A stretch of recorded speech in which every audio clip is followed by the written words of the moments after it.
हरे Krishna. Child education planning part 2। कल हमने देखा कि चाइल्ड एजुकेशन प्लान करना क्यों ज़रूरी है। इसी में थोड़ा आगे बात करेंगे। देखो, जितना एजुकेशन आज की डेट में उतना इनकम है।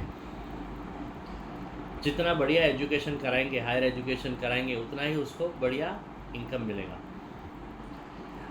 आज आप एक डॉक्टर का इनकम देखो, एक कंपाउंडर का इनकम देखो, ज़मीन आसमान का फ़र्क है। एक पायलट का इनकम देखो और को पायलट का इनकम देखो, बहुत फ़र्क है।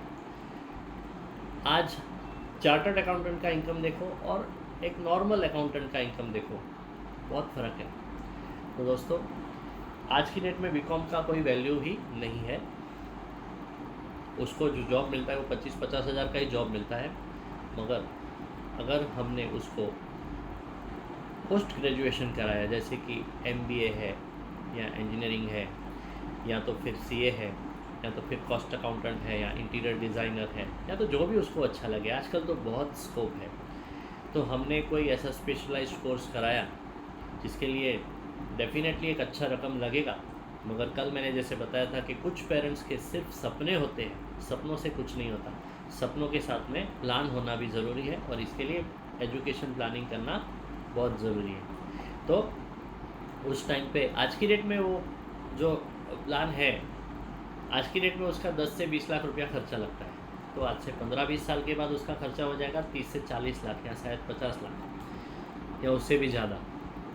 तो इसके लिए आज से ही हम प्लान करें तो उस वक्त में अपने को एक 50 लाख का रकम आ जाए तो हम आसानी से उसका प्लान कर सकते हैं। तो कल जैसे मैंने बताया कि आजकल माँ बाप फेल हो जाते हैं। पहले बच्चे फेल होते थे, माँ बाप पास होते थे।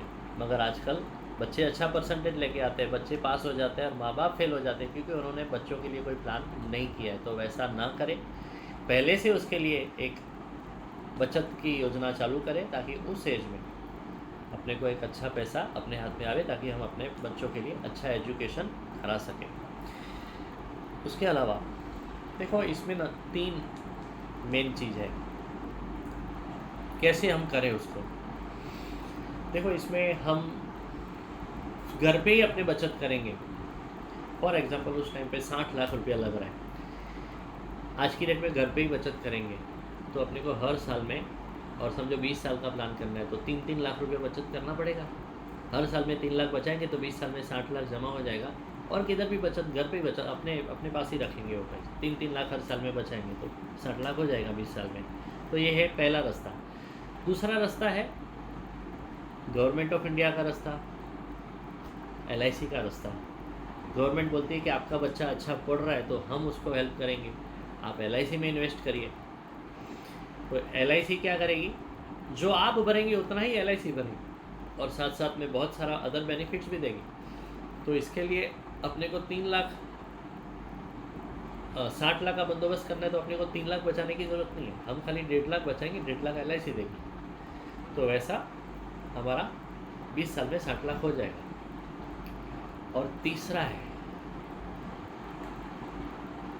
उस टाइम तक कोई बंदोबस्त नहीं किया तो क्या होगा, उस टाइम पे लोन लेना पड़ेगा। 60 लाख का लोन लेने के लिए अपने को कितना भरना पड़ेगा, उसका डबल भरना पड़ेगा क्योंकि उसमें इंटरेस्ट लगता है। 60 लाख का अपने को इंटरेस्ट लगेगा तो अपने को टोटल अमाउंट भरना पड़ेगा 1,20,00,000, बराबर है। तो समझदारी किस में है, यहाँ पे आपको 1.5 लाख भरना है यानी महीने का 12,000 भरना है। वहाँ पे आपको कितना भरना पड़ेगा, आप ही सोचो। 1,20,00,000 60 लाख का EMI कितना आएगा, 60,000 का EMI आएगा। तो 60,000 भरना है उस वक्त में, और अभी सिर्फ अपने को कितना भरना है, 12,500। तो लोन उस टाइम पे अपने को लेना पड़े तो अपने को इंटरेस्ट देना पड़ता है। अभी हम लेंगे तो अपने को इंटरेस्ट मिलता है। अभी अपने को छोटी रकम आएगी, उस टाइम पे बहुत बड़ी रकम आएगी। अभी अपने को ज़्यादा टेंशन नहीं है, कम टेंशन में थोड़ा सा अपने को एडजस्ट करना पड़ेगा अपना खर्चे में से। मगर उस टाइम पे बहुत बड़ा टेंशन आएगा क्योंकि बहुत बड़ी रकम होगी, राइट।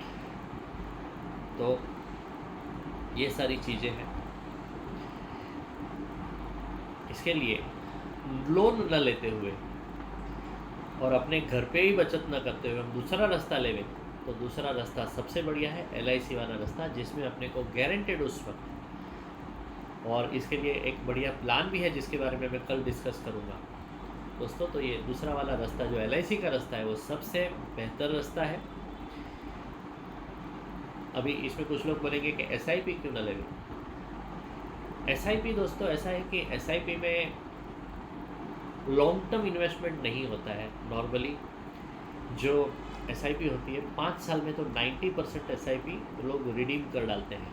तो इसके लिए ये जो इन्वेस्टमेंट है 10-15 साल का, 20 साल का इन्वेस्टमेंट है, तो इसके लिए ये SIP से होना इम्पॉसिबल नहीं बोलूँगा मगर बहुत मुश्किल है, क्योंकि SIP is a risk investment. जहाँ पे रिस्क होता है वहाँ पे इन्वेस्टमेंट लॉन्ग टर्म नहीं होता है, शॉर्ट टर्म होता है। जहाँ पे गारंटी होती है वहाँ पे इन्वेस्टमेंट लॉन्ग टर्म होता है। तो इसके लिए LIC से इन्वेस्टमेंट करना अपना बच्चों का एजुकेशन प्लानिंग के लिए वो सबसे बढ़िया ऑप्शन है दोस्तों। इसके बारे में और भी कल बात करेंगे कि इसके लिए क्या प्लान करना पड़ेगा और लोन लेंगे तो क्या क्या दिक्कतें आती है, वो भी एक इसमें इसके बारे में भी एक टॉपिक मैं लूँगा, एक सेशन लूँगा।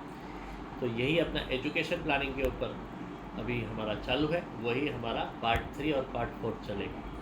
सो बने रहिए दोस्तों, धन्यवाद, हरे कृष्ण।